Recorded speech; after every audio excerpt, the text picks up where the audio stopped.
Selamun Aleyküm. أعوذ بالله من الشيطان الرجيم بسم الله الرحمن الرحيم والصلاة والسلام على رسول الله محمد سيد الأولين والآخرين مدد يا رسول مدد يا سادات حسن رسول دستور ولا شباب فاز حسن محمد طريقتنا الصحبة والخير في الجميع. بسم الله الرحمن الرحيم.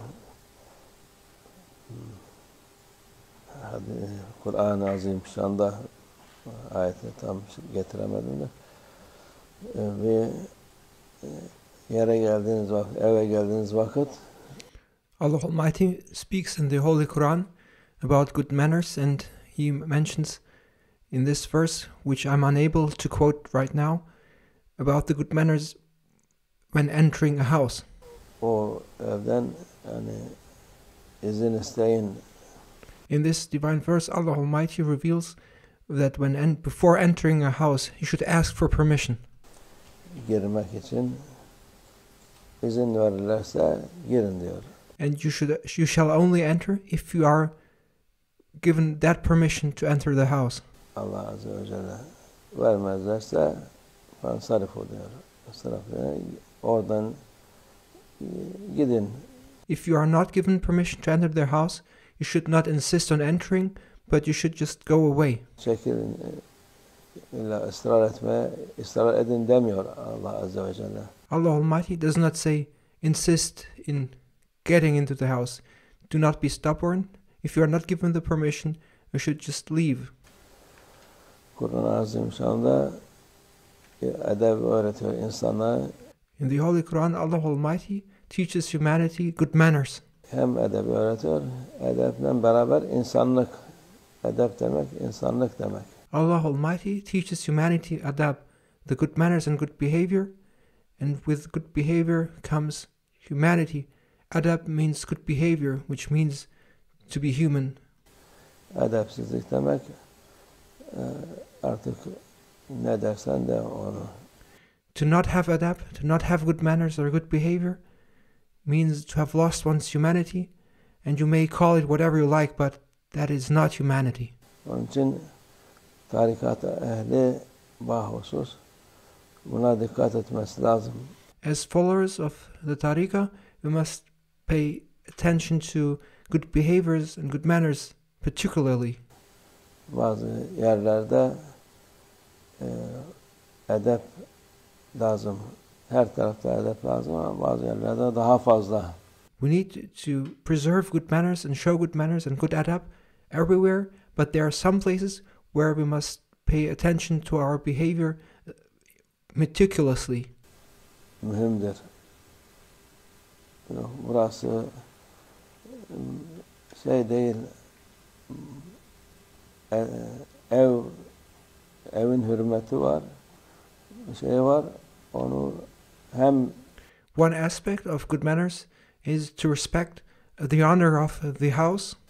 Dinen hem urfen de yani bilinmiş olarak bir şeydir. And the house has an honor which needs to be respected by the requirements of the religion, but also by apparent good behaviors and tradition. Ama maalesef şimdi ahir zamanda yaşadığımız için herkes kendi kafasına göre bir şey üretiyor. As we now live in the end of times, however, everyone invents their own things and comes up with their own ways of life. Onu doğru zannediyor.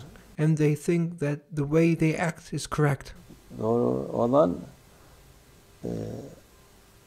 edeptir. What is good, what is correct is proper behavior, good manners, adab. Eski Allah makamlarını âli etsin, Osmanlı'nın edebi vardı.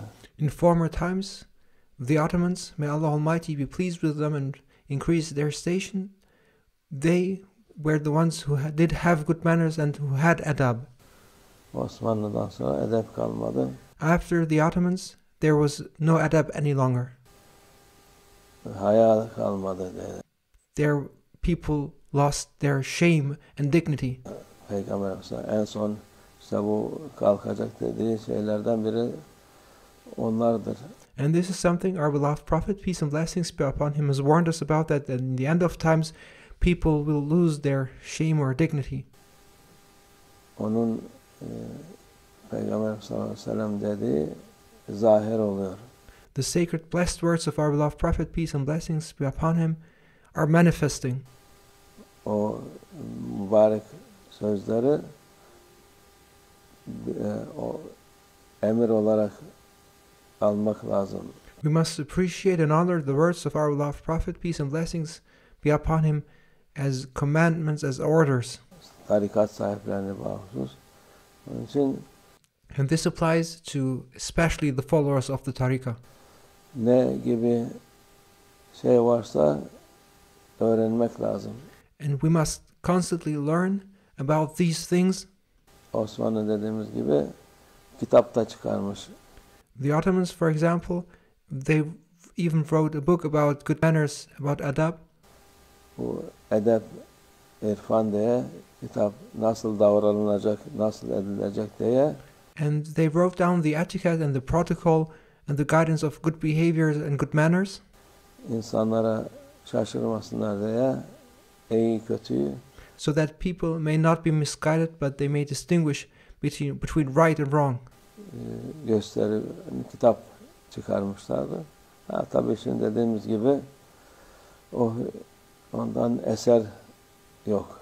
However, now in the times we now live in, there is no trace of good behaviors or good manners left.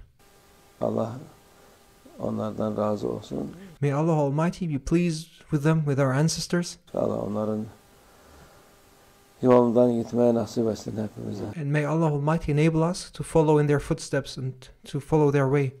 Ve minallah tevfik. El-Fatiha.